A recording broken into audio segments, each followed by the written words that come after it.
I am going to call this meeting to order. And since we are here, we could rise for the Pledge of Allegiance that we have not been able to do in quite a few months.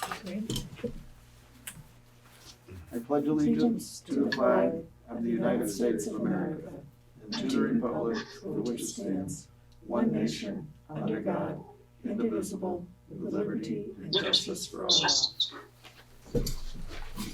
All right. Additions to the agenda, we do need to discuss briefly the primary elections that will be on August 11th, which could require the closing of Barrows Road. And that is all that I have for additions to the agenda. I have no remarks. Do we have any open public comments? Do you want to vote on your addition?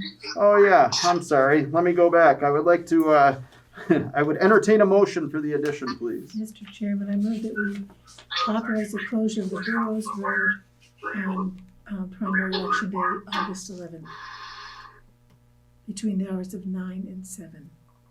Second. Moved and seconded. I'm sorry, I missed the first part. Are we just voting on this or are we adding to the agenda? That's to vote to add. To add, okay, I'm sorry, I missed the beginning. All those in favor, please say aye. Aye. Opposed? Perfect. I have no remarks. Open public comments, I didn't see any.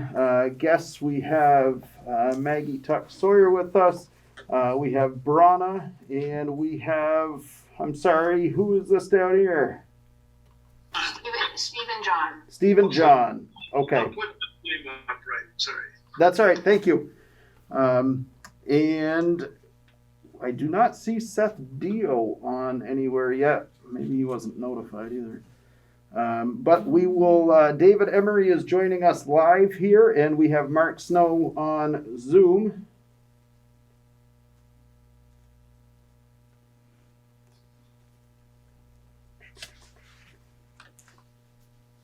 And I just remembered that I had forgotten to start the recording, so here we go.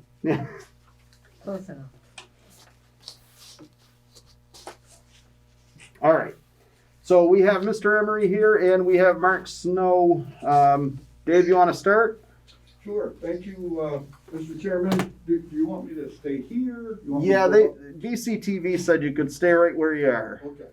I don't know if the people on the Zoom can't hear me, I'll repeat, but first of all, I just wanted to say that, you know, as we continue in our fight against the virus, I think sometimes we start to let our guard down and things seem to be a lot better than they are. As you know, around the United States, things have, you know, spiked. They're seeing record numbers of the virus as we speak. And that's pretty scary. We're hoping that it doesn't do an about face and start returning to this area. New England's in pretty good shape. Vermont is in excellent condition right now. As of today, the stats are there was 1,254 total number of positive, and that's 3 increased from yesterday. There's 2 in the hospital, and we're hanging, unfortunately, at 56 deaths. And the good news is we haven't seen an additional death since in June. So that it's still causing a lot of problems and destruction. The message, though, is, as I've repeated to you all and as everyone, is social distancing, facial coverings, and washing your hands. Those have been working.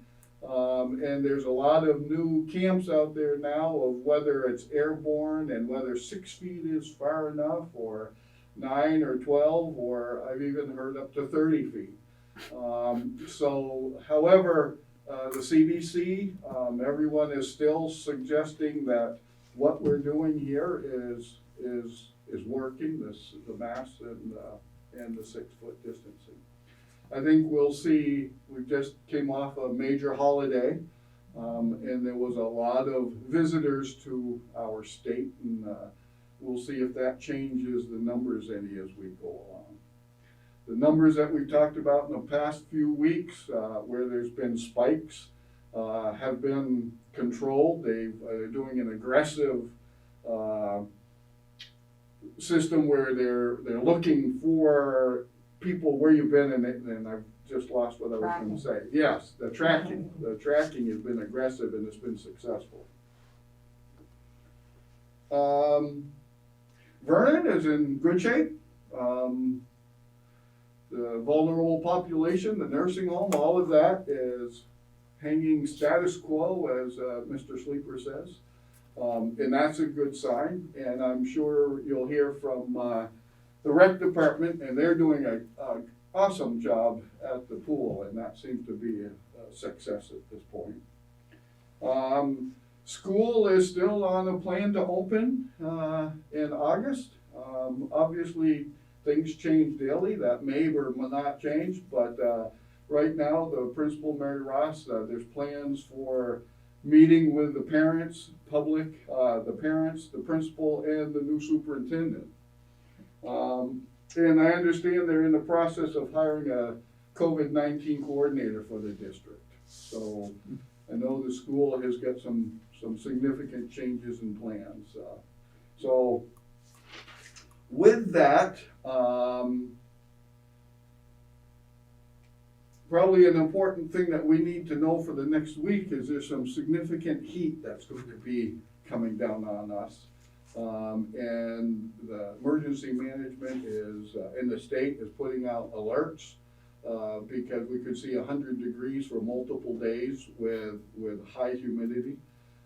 So I'm encouraging everyone to stay inside. If you have air conditioning, take advantage of it. Hydration is a biggie, drink a lot of water. And my last thing was I was going to mention there are some towns that are suggesting of doing and I don't know if you considered it here, but mandatory masks. And it's being met with a number of issues, and probably the biggest one that I would throw out there, so if you are going to discuss it later or whatever, is enforcing it. That's the tough one, is enforcing it, and that seems to be the one. However, private businesses and the mask stuff that you've issued for the recreation department and coming to meetings is easily and totally enforceable. But ordering it as a general, if you are out in the public, is almost not enforceable. So I would just throw that out because I'm sure you're going to hear other towns that are talking about that and where they go with it. So that's kind of where I am, and I'll turn it over to Mark and let him finish it. Sure. Could I ask you one question about face coverings? Yes. Hi, everyone. Hope you're doing well. Hold on one second, Mark. I'm sorry. If we were to mandate that or even require them here for meetings, are we supposed to be providing those or having them available, or is it on the attendance? That's totally up to it's up to a business. It's up to you. If you want to provide a mask, then you certainly can. A lot of places are doing that. A lot of them are putting masks and hand cleaner out so that when you come in, it's there. However, the majority of what we've seen across is that people that are going to wear a mask bring their own anyways.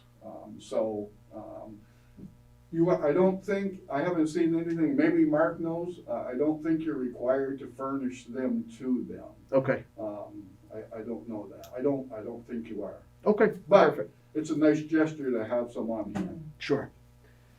All right. I apologize, Mark, to cut you off, but you are on. Go ahead, sir. You're up, Mark. Go ahead. Hi, everyone. Hope you're doing well this evening. I have very little to add to what Dave spoke about, though it certainly is concerning to see that many states around the country are seeing a spike increase on the number of cases that are being reported and recorded. Like Dave said, New England states are doing fairly well, very well, considering some of the southern states.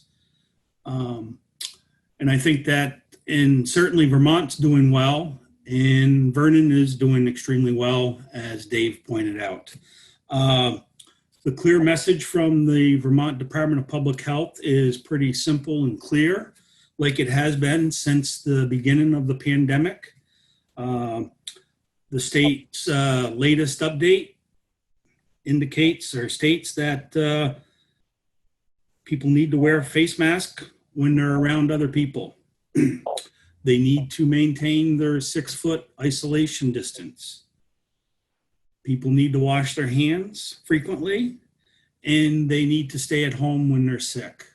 Those are the 4 bullet points that the Vermont Department of Public Health has been saying right along, and they continue to send that message. And I just want to thank the folks of Vernon and surrounding communities. Based on the numbers of cases, we're doing very well, and hopefully we can continue to all do our part and minimize the effects of this pandemic. That's pretty much what I have, Mr. Chair. If anyone has questions, I'd be happy to either Dave or myself to answer those. Any questions from the board? None? Any questions from the audience? Seeing none. Mark and David, I thank you very much. Yes, sir.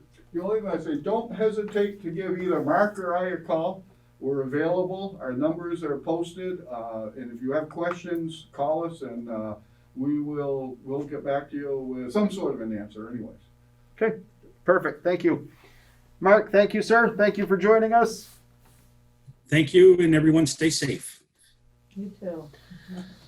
All right. I think that Mr. Deyo might actually be on some days off for a vacation. I am not 100% on that. So this could be my fault for him not being here. So we will. Was he? Okay. I hadn't seen him in a couple of days, so that was an assumption. But either way, I do know that the pool has increased their numbers up to the 50. It is still just Vernon families as well as the playground use, but that has to be after the day camp is over. It's still by reservation as far as getting into the pool. I believe there's 2 times that they have set up.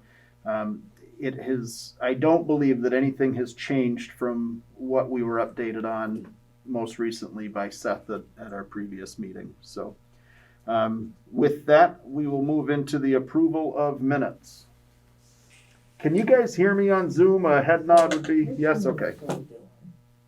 We're so far behind. I know. We are. Because the last meeting was June 6th. It might be, it's challenging to hear others in the room, however.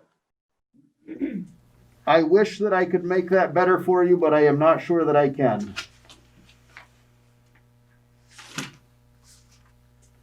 All right, so we are on the June 2nd meeting minutes, I believe. Well, really? That's not the minutes I have. Well, that's what's on the agenda. I know, but that wasn't our last meeting.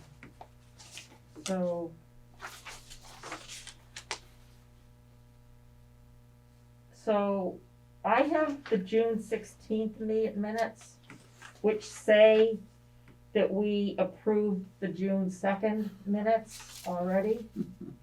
Can we table this? till Just the saying. last? Okay. So At this point, we're going to table the meeting minutes and make sure that we have them all squared away, and we will move that to our next regular meeting, which is what, the July 21st. July 21st? Okay. And people in Zoom land, should you need, I would be happy to repeat anything, so please chime in if you can't hear something, and we'll do our best to get through this. Now we're on to the bills and warrants, please. Okay, Mr. Chairman, I move that we approve payment of the following warrant. 26T accounts payable, $36,571.46. And that's FY 1920's final warrant. 1T accounts payable, $125,121.01. 24S payroll, $8,156.11. 25S payroll, $12,347.62. And 26S payroll, $10,068.80. Second. Moved and seconded to accept the bills and warrants. All those in favor, please signify by saying aye. Aye. Opposed? Perfect. We will now be on to new business. The first two items on there are no overnight camping, parking signs ordinance for Lily Pond and town property, and the abandoned property removal ordinance discussion. We are going to combine those two and table them until we have time to review other towns' ordinances that would deal with the same type of thing. So we will table that until the next meeting. At this time, if we could call Cindy Turnley, please, to have a discussion about the, Compensatory time. yes, and I do have her phone number right here. So you just dial it out from here? Yes, she asked me to do it this way. It's this number here. You do the primary one too. Oh, that's right, yes. So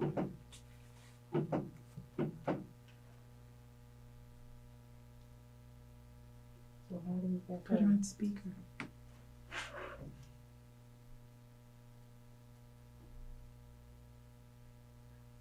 Hi Cindy, this is Jean Carr at the Selectboard meeting. Okay, so I'm gonna put you on speaker because you were our next thing on our agenda for the meeting, okay? Okay. So we have our treasurer Cindy Turnley joining us by phone. We will have it on speakerphone. This is to discuss what is this? Compensatory time discussion. Hi, everybody. There we go. All right. Okay. So we had a question raised, I don't know, about a month and a half ago about whether the comp time payout was actually being done correctly. So I contacted Cindy about it and she has dug into it. So Cindy, at this point, the floor is yours to please explain this to us. Okay, Chris, after you contacted me, I looked up the Vermont state law, and the Vermont state law they don't really have a law, they defer to the federal law. So I looked up the federal law, and the federal law is 1 to 1.5. So for every hour you get, the comp time should be 1 hour and a half.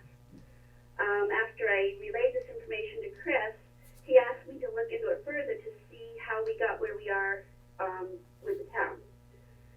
So I checked the select board minutes around the end of 2014 because it was in 2015 that we stopped paying overtime with the exception of highway and the PD for court purposes. I found nothing in the minutes. I then spoke with Seth and he remembered being told there would be no more overtime effective 2015. Following my conversation with Seth, I contacted the former treasurer who vaguely remembered the directive from the select board, but couldn't recall any of the details. Following that, I began reviewing old emails between the former treasurer and the select board from 2013 to 2015. At that time, I found 4 emails. I have them here. The first one is dated January 9th, 2014, and it says, no need to weigh in via email, but going through salaries and creating my spreadsheet, I have some questions. The first question was, please confirm that there will be no overtime in 2015, and wanted to know if she was to build in highway overtime, because apparently highway wasn't part of this. The next email that I found was from January 12th, 2014, where the former treasurer said, attached, please find my Excel version of the budget worksheet, including 2015 cell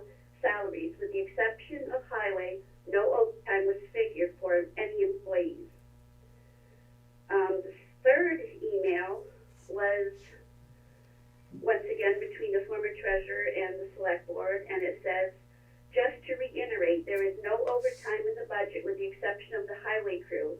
It is my understanding that department heads will have to be creative with schedules in an effort to avoid over expenditures.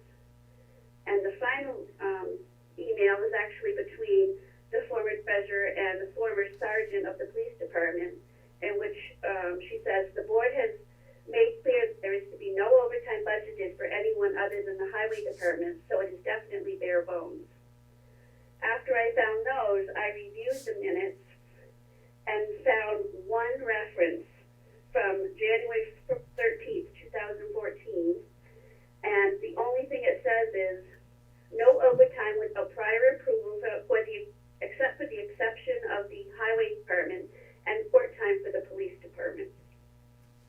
There was no motions made or vote as far as the select board minutes reflect.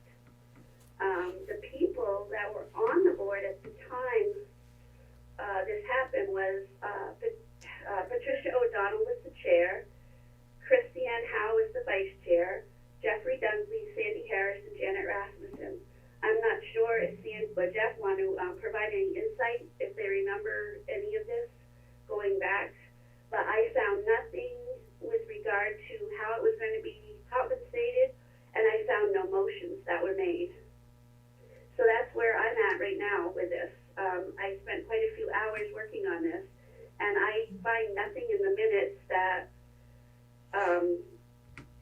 there was no vote, no motions made to actually have no overtime, and there was definitely no discussion about how it was going to be compensated. Did everybody in Zoom land catch any of that?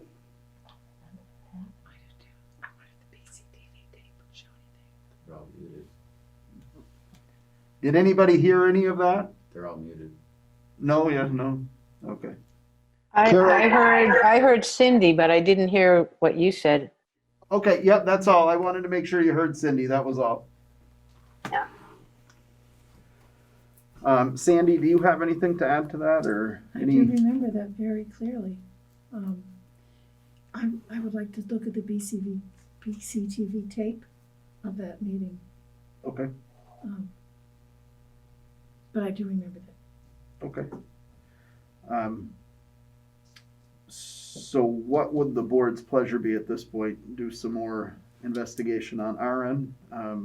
So the I mean, question is, if the federal law says that we're supposed to give 1.5 for every hour, I think we have to do that. I would agree that we have not been doing what was right. No. So how would you like to proceed with that? Is that a motion at this point or do we need to do some more work with Cindy on this? A little more more work, work, let's a not little more jump to a work, decision just so we have yet. time to Yep. research. Make sure we do it 21st? right this time. Yes, yep. So Cindy, while we still have you here, we greatly thank you for the amount of work. I know that you've got, almost 2 months that you and I have been going back and forth on this, so I appreciate you digging that much into it. Sandy is requesting to see the BCTV tape of that meeting, and we're going to put this back on the agenda for the 21st of this month, in hopes that we would be able to make a decision at that point. Would you be able to send us the information that you just presented to us this evening? Could you send that to my email and I'll forward that along? Sure, absolutely. Okay, perfect. Does the board have any questions for Cindy at this point? Just said, thank you very much. Thank you. Thank you. All right. Cindy, I believe we're all set. The board has said thank you, all of them. So have a great evening and thank you for joining us. Okay, thank you. Have a good evening. You as well. Bronna, were you waving at me or are you? The speaker then probably. Yeah. And that should hang it up. Right? Oh, Martin's with us now. Oh, we got to get him down. Yeah, by the way, we're not, when you're speaking, Chris, we can hear on Zoom, but anybody else in that room, we're not hearing. And we are doing the best that we can, Martin. We do have BCTV here as well, so it will all be published together in conjunction with the Zoom meeting. Yeah, that's great. May I just inquire, do you need me for the letter of support, which I assume is on your agenda? No, we took care of it the last meeting. No, because we took care of that at our last, when we had the special meeting. And then there was, Okay, I'm sorry. Tom said you guys were voting on it or tonight or reviewing it, and you were going to sign it. Is that the case?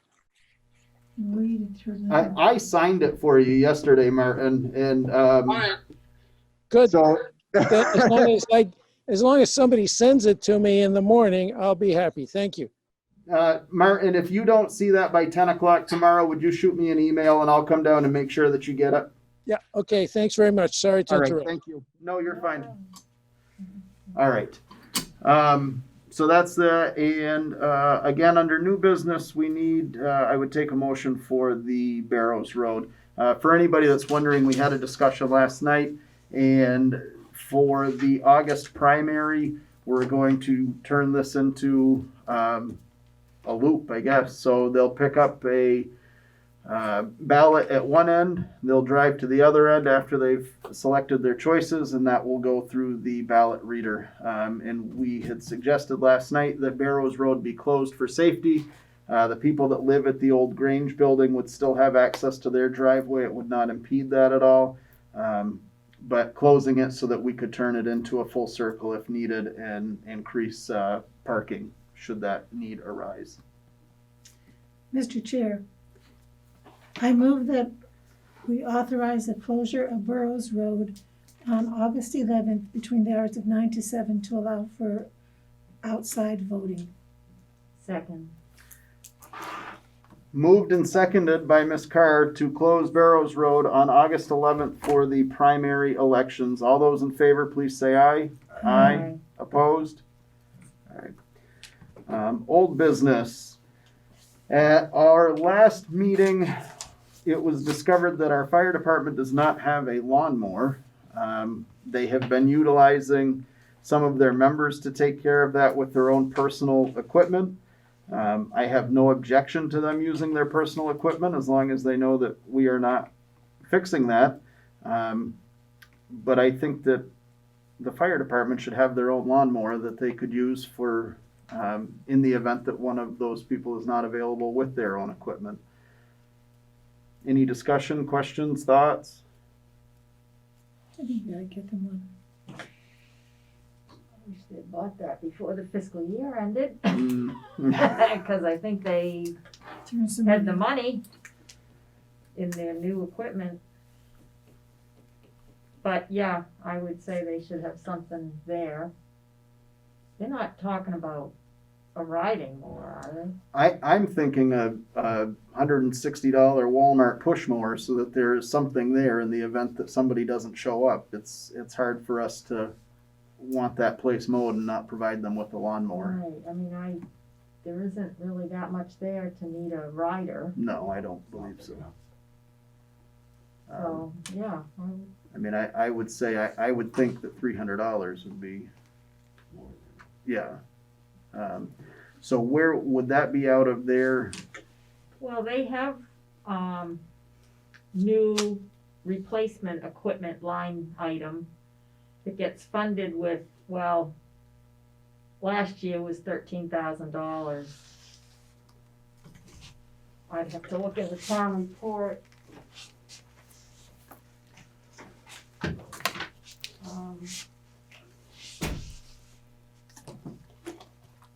So, I mean, it is theirs.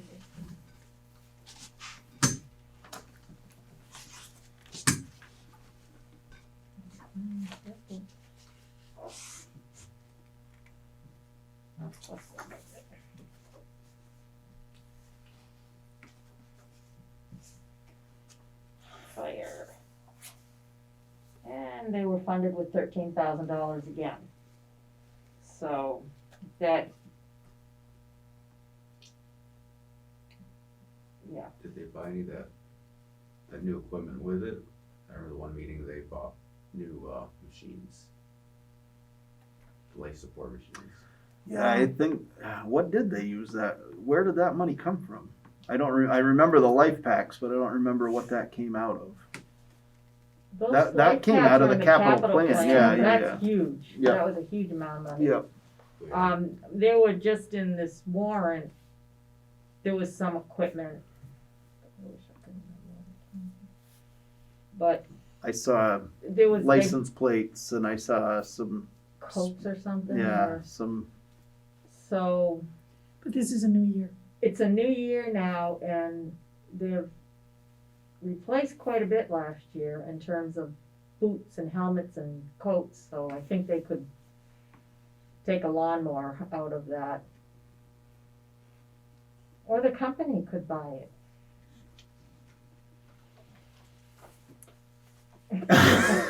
Oops.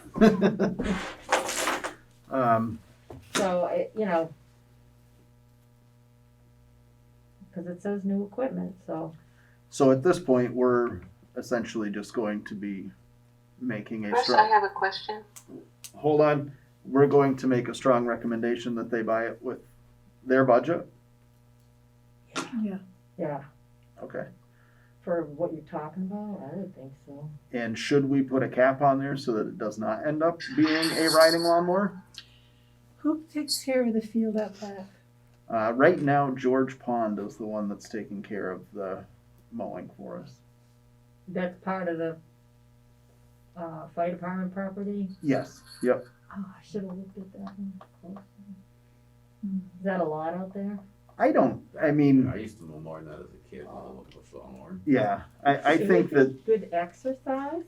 I think that pretty they fun. have enough of members, I mean, and I very vividly remember Bob McCarville making me mow that lawn multiple times, so I don't, I don't think that it's out of the question for that, so, all right.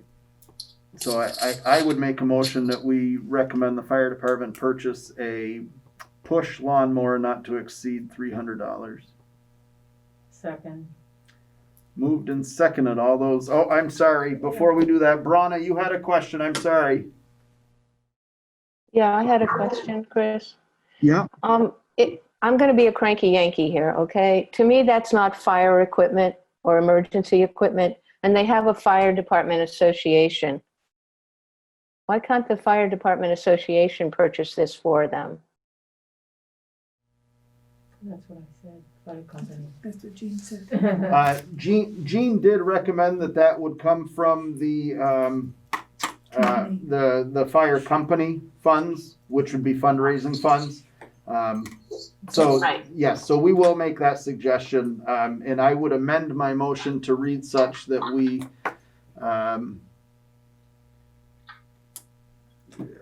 that we would ask the fire department to purchase a push lawnmower not to exceed $300 to be purchased for, we can't make a motion to. We can't on the tell company. them how No, to no, spend we that can't. money. Yeah, absolutely. So I'm gonna stick with my original motion and then they can, And they want it to Choose what to be use. in good faith to the town. Yep. They So- can do that. we will have that discussion with them, Brana, but, it can merely be a suggestion and that is about all. Carol, Yeah, I know. are you waving I at know. me or are you raising your hand? You're muted.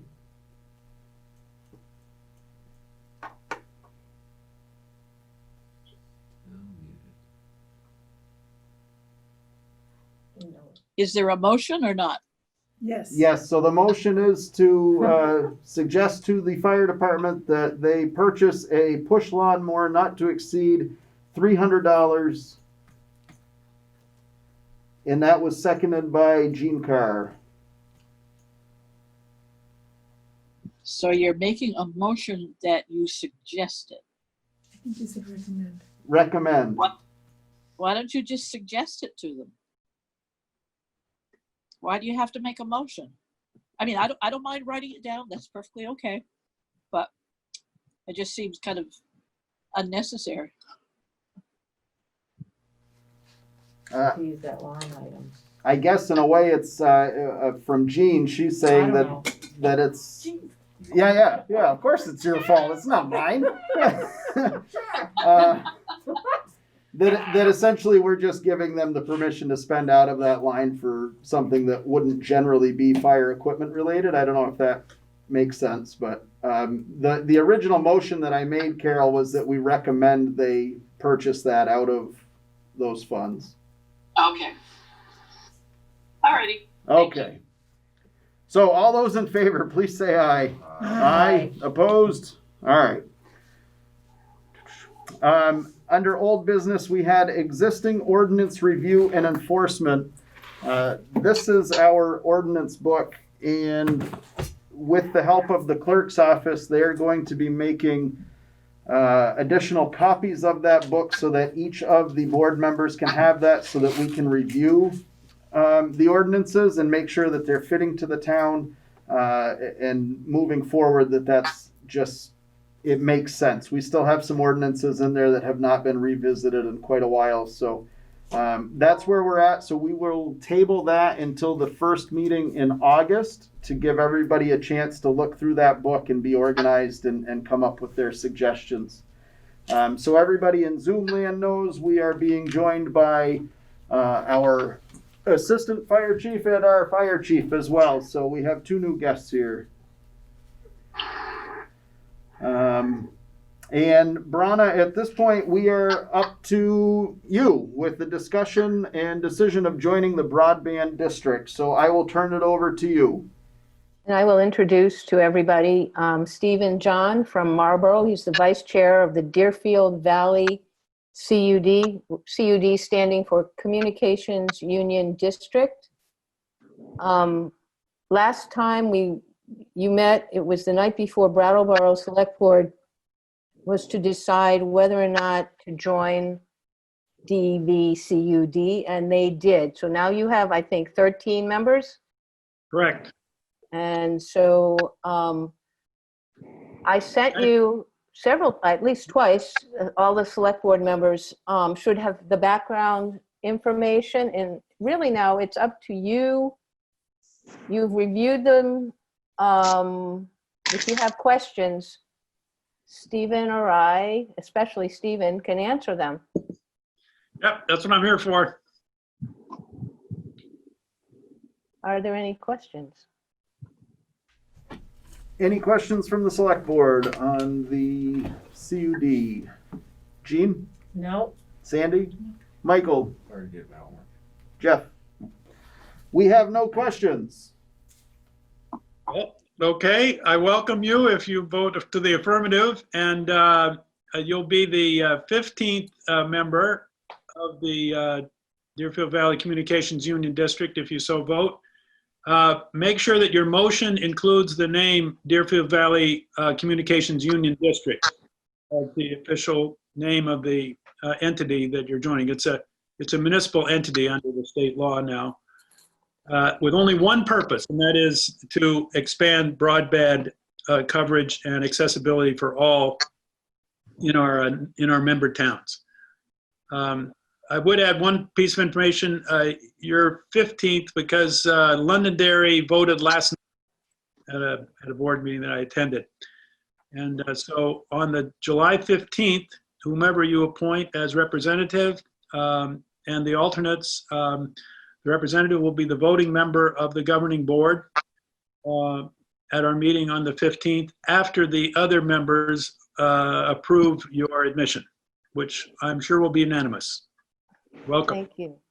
I want to say, I want to repeat this.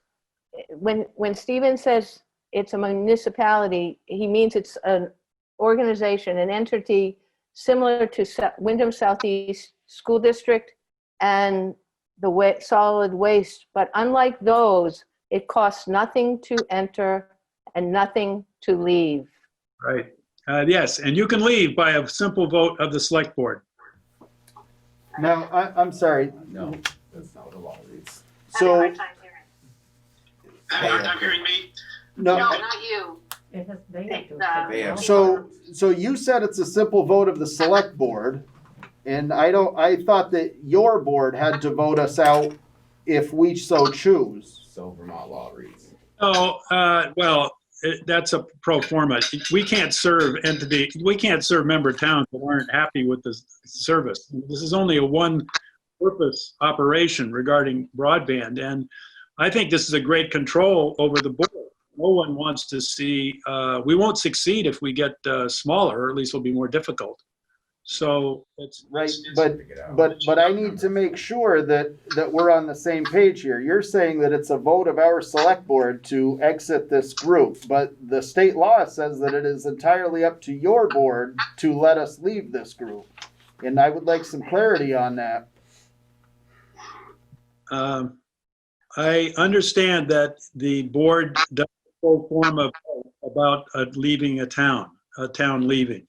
If we were in some sort of financial indebtedness that involved the town, then it would be relevant. But the only indebtedness that this this entity can undertake is going to be paid back by the subscribers for the service. It's a really unique creation of the law. And I certainly understand that the board would formally vote after the town board voted. But you have an advantage, as far as I see it. The town that I live in, Marlboro, the public voted at town meeting. Now, we have to have a special meeting and have all the public vote on that again if we want to withdraw. So it does vary depending on how you entered the CUD.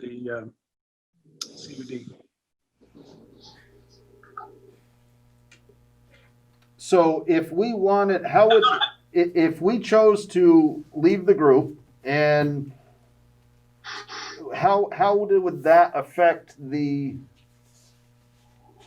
not sure, how would that affect the town as a whole as far as the service that would be? I think that in reality, Chris, I think that the members of your town that were subscribing for the service would continue to be served by the entity that is providing the service. Now, we as a board, governing board, will be hiring an ISP, an internet service provider. We're not going to employ anybody. We're not going to have anybody doing this maintenance work except through a contracted arrangement. And that would be a long-term contract, maybe 3 to 5 years. But that's something to be determined in the future if we get the infrastructure built, which you have to have fiber built first of all, or have access to fiber in order to make this work. But that's where I see the subscribers would be very valuable to the ISP and to the Valley CUD, because the more subscribers we have, the more economical the service can be. It's a very interesting new wrinkle on town membership and what it means. I mean, it's pretty strange because after all, no citizen in Vernon is going to be held accountable or liable for anything. There are no taxes raised. If they subscribe for the service, okay. When they don't want to subscribe to the service, they withdraw from that too. You can terminate service. You know, there are service contracts sometimes. I made a commitment to Consolidated Communications for 2 years, but you know, that was my mistake. Any questions, thoughts, concerns? Anybody? It's gonna provide a better rate for the people. The only thing is if we decide to leave, that's up to them, and they're losing numbers. But it doesn't affect anything either way, because it can't touch taxes, the way I read it in the law. So all it is it's really just something better that the town has. So, Mr. Chairman, I make a motion that Vernon does join the Deerfield Valley Communications Union District with a proviso that the town can withdraw with a simple vote of the Vernon Select Board. Second. Moved and seconded to join the Deerfield Valley Communications Union District with the provision that the town can withdraw with a simple vote of the Vernon Select Board. That was moved and seconded by Ms. Carr. All those in favor, please say aye. Aye. Opposed? All right, John, I know you didn't hear us, but you just got a unanimous vote, so you're all set, sir. Thank you. And now, Thank you. now what do you need a representative from the town or more? Right. You have two, your minutes will show clearly that that's the motion and you voted to join. And you will be officially admitted and your representative will be then a full voting member of the board. One town, one vote. That's the way it is in this by law. Now, what we need though is there's a form that the select board chair, and it's authorized by the clerk, I believe, as to who you appoint. I mean, you need to appoint a representative, hopefully 2 alternates in case the representative isn't available or you're adequately represented. I think that you, maybe you don't have that document. I can't confirm. Maybe you want to have it. I know David. I'm not sure that I do. Brana, would you, Okay, David Jones, our clerk, will get it to you as soon as I can get off this meeting. I'll have it directed to you, Chris, and Brana, I suppose. Is that correct? yes, please. Yep. And then Brana, what do you have for suggestions as far as the representatives to the town? I know that you and Munson have been involved in this, so it would be my pleasure to keep the 2 of you involved in it. Yes. Unfortunately, our third person has accepted a job in Burlington, so we need a third alternate, a second alternate. It's really at your pleasure whom you would appoint as the voting member, and whoever that isn't would be the alternate. And I don't know who the second alternate you would want to have. If you're in a pinch on that, you don't have to have all your alternates appointed at this time. You can, we can proceed to membership without that. But we do have to have at least one representative officially on the board from the town. I move that we have Brown as our representative and Munson as our alternate. Munson wanted to be the primary, I believe. So it's Oh, up to you, Munson is Chris, the and the primary. select board. Okay. So we have a motion by Sandy to nominate Munson as the primary and Brana as the secondary. We would not have a third alternate at this time. That is the motion. Second.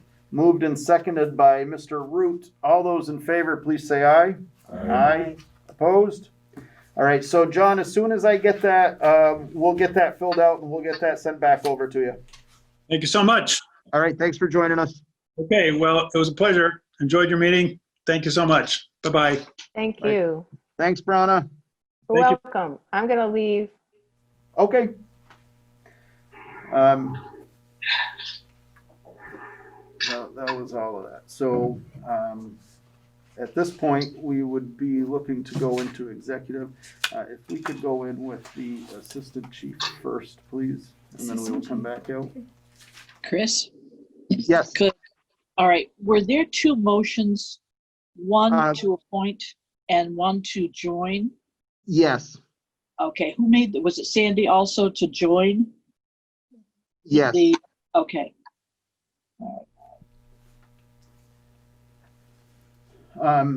So, Carol, I'm going to spin you around so you can hear the motion to go into executive session. From that point on, when we come in and out of there, Sandy could handle the notes for that. So I think you're off the hook for the rest of the evening.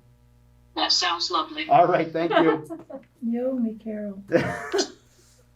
Okay, Mr. Chairman, I move that we go into executive session with the assistant chief, fire chief,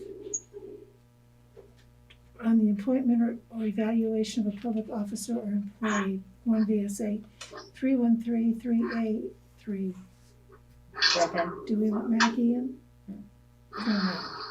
No. Okay. No. I'm glad that you can repeat that because I sure can't hear you, but that's okay. You gave it to me. Sorry, Carol. All right. Good night. Thanks, Carol. So we have a motion to enter executive session. It has been moved and seconded. All those in favor, please say aye. Aye. Opposed? All right, we are in executive session at 7:21 p.m. All right, we went into executive session at 7:55 p.m. came out at 8:29 p.m. No action was taken. We might want to include the 7:21. Oh, yeah, okay. We actually went into executive session at 7:21, came out at 7:41, no action was taken. Went back into executive session at 7:42, came out at 7:55, no action was taken. Came out at 7:54, no action was taken.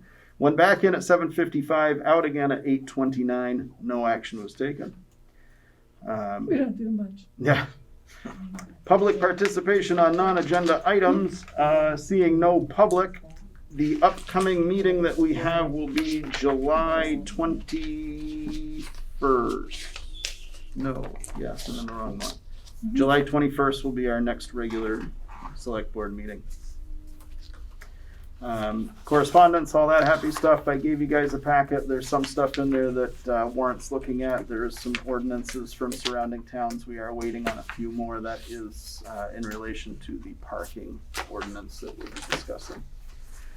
Given that, I would accept a motion to adjourn this meeting.